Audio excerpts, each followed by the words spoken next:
The prince doth protest the rent, unless it be kingly sent. Not kingly sent, but president with power that Congress lent. That concludes the poetry section of today's program. We should move right along to Han Solo.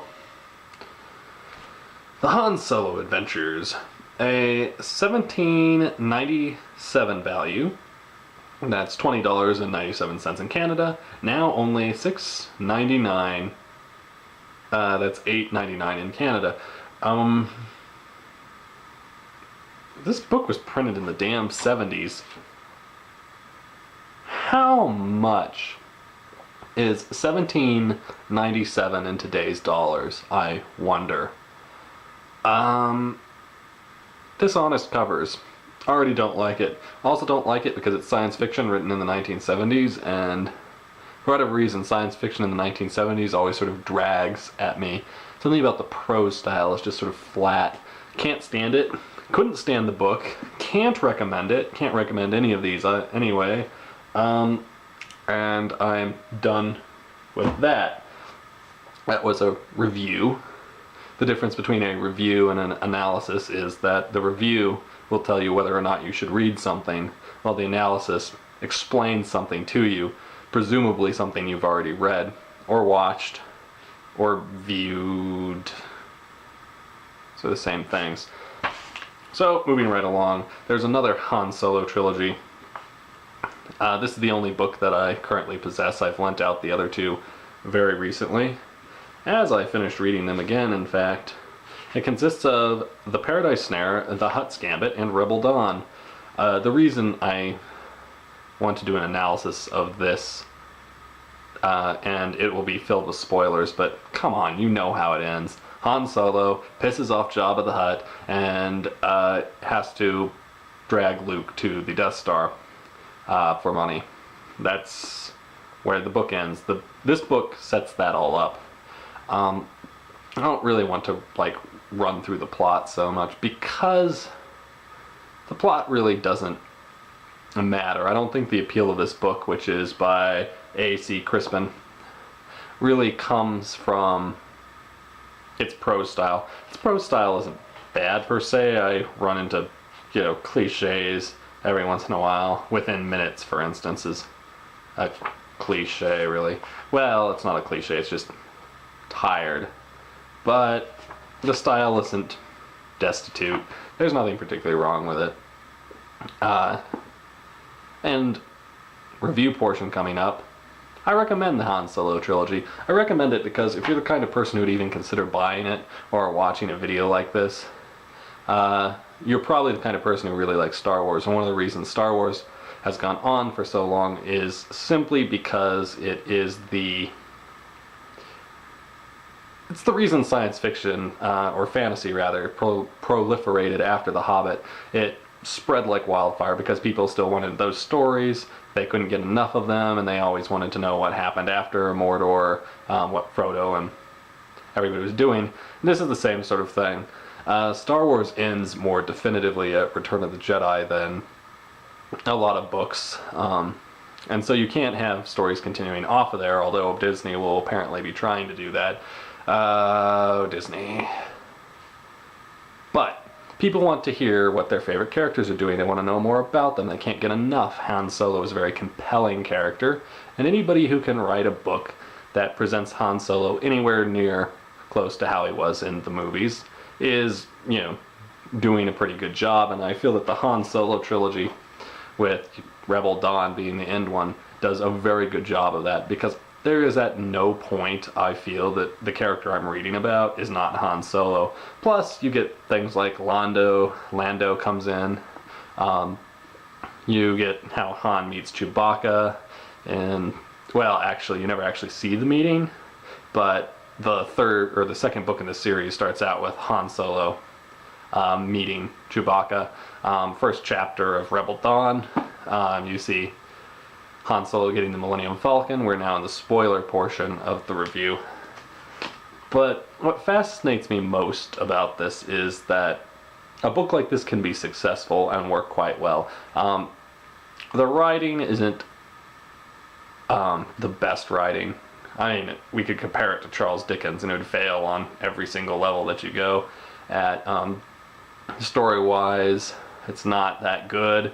I'll give it that. Actually, story-wise, it can be quite clever. The author is quite clever. Her prose, she'll never win any prizes for it, but it is a pretty neat read. But let's talk about the continuing enjoyment of Star Wars. Why exactly does it persist? Well, first, it's really cool. It looks neat. The concepts are cool. I think one of the neater things about Star Wars is the escalation that you have. In the first movie, and I'm talking about Episode 4 here, you have a steady escalation of the dangers and risks involved. And the same thing with the Return of the Jedi and Empire Strikes Back. There's a sense of how can they top this wonder that they've engendered? How can they top the drama? What wild thing can they top next? We've got, I don't know, Millennium Falcon is being chased by Star Destroyers. They've entered an asteroid field. They've got the Empire searching for them. Turns out the cave they hid in, space worm. That's this escalating, drama, and you can actually hear that in the music during that entire chase scene. Actually, is the asteroids sort of come in, sort of under, and John Williams tells the story much better than George Lucas, I found. I wish I could do I don't know how to do a music analysis, but if I could do that, and I won't because I'm afraid of getting my ass sued off or some sort of like YouTube violation or something. But you could, have the soundtrack running and then have comments come in at various points explaining, what you're hearing, why it works, why it's, why John Williams is fantastic and awesome and as catchy and as popular as he is for that. But I find that books like these, when they're well written, they understand why Star Wars works in a way that the prequel movies, I feel, don't. They understand the characters. They understand, this one particularly understands that Star Wars is at its best when the characters are not getting along. If you look at Han and Leia, they're always arguing. Absolutely always. They're fighting, they're arguing, they're bickering. This is what makes the story good. This is why it's compelling to watch. Timothy Zahn, as we will see, always has Luke and Mara Jade constantly arguing. The reason they're constantly arguing is because this makes it interesting for the characters, makes interesting character interaction, how these people can just say the vilest things to each other, or the most insulting things, and still, at the end of the day, be friends. Han Solo and Leia, for instance, are always bickering in the movies, and yet there's love that's kindled through this antagonism. And that's really what's interesting to watch. Would it be more interesting to watch Luke agree with everything Yoda said, or have Luke constantly fighting against Yoda's teachings? It's that watching an uphill battle is what you're watching. Now, Rebel Dawn does this perfectly, and actually I want to talk about the Hutt's Gambit, because the Hutt's Gambit, I think, typifies this idea. You have Han Solo and Chewbacca. Han Solo doesn't want Chewbacca around, doesn't care for the life debt, constantly telling Chewbacca to go away. His relationship with Lando, there's always some sort of friction there, as if each wants to show each other up. The Hutt politics, particularly the second book, Hutt's Gambit, is fantastically portrayed. Jabba and his aunt don't get along. None of the Hutts get along, but they all have they put on a show of getting along because they believe that they're better than other sentient beings, but they don't. Hutts don't get along with anybody, really. And so you've got this.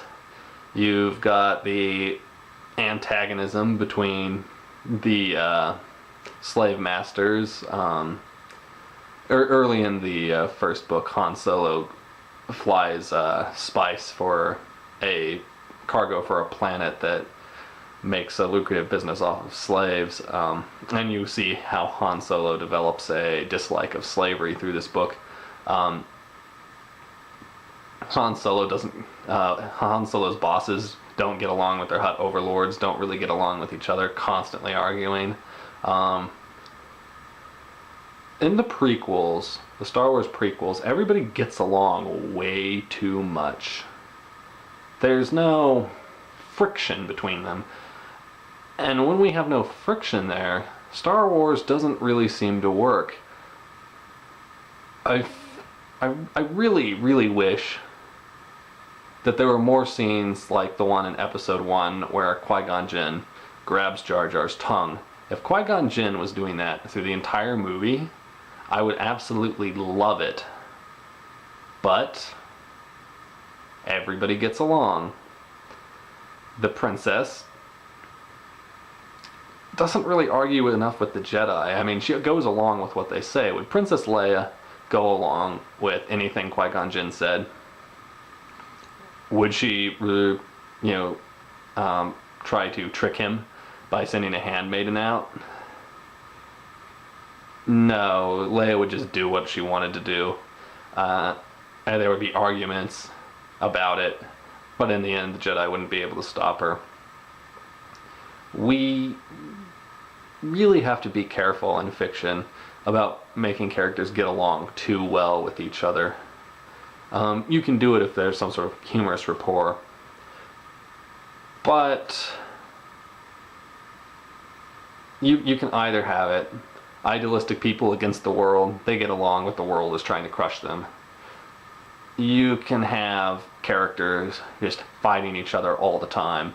In Game of Thrones, does Jaime Lannister get along with Brenna? No. Why? Because it'd be boring if he did. There's a lot to be learned from the popular books. A lot of writing teachers, not any that are good at their job, but a lot of writing teachers, think that we shouldn't pay attention to pop literature, because they feel that it's not as good as classical literature, and they're correct. But what they miss, I think, is why it's so appealing. And one of the reasons it's so appealing is because pop writers have an intrinsic understanding, often better than the people in the literature genre do, of what makes characters interesting. They often flounder on their prose, and they often fall into cliches, but they do understand what makes character work. And what really, really makes character work, particularly in the Star Wars universe, is that the characters don't really get along. They come to like each other because they're constantly in contact with each other. They're forced to get along by circumstance. And that way they struggle into friendships. They have a character curve. The character grows. They come to like each other despite their differences. And that, I think, is more the essence of Star Wars. There's more to it than that. It's not just one thing that makes Star Wars good. But it's that, I think, at its core, what people relate to is not this titanic battle of light, of the light side and the dark side, or the cool laser swords, though they certainly don't hurt. It's the character interaction. And really what makes the prequels so hollow is that the character action doesn't follow what it did in the first Star Wars movie, which was the characters don't get along. That's all I really have to say about it.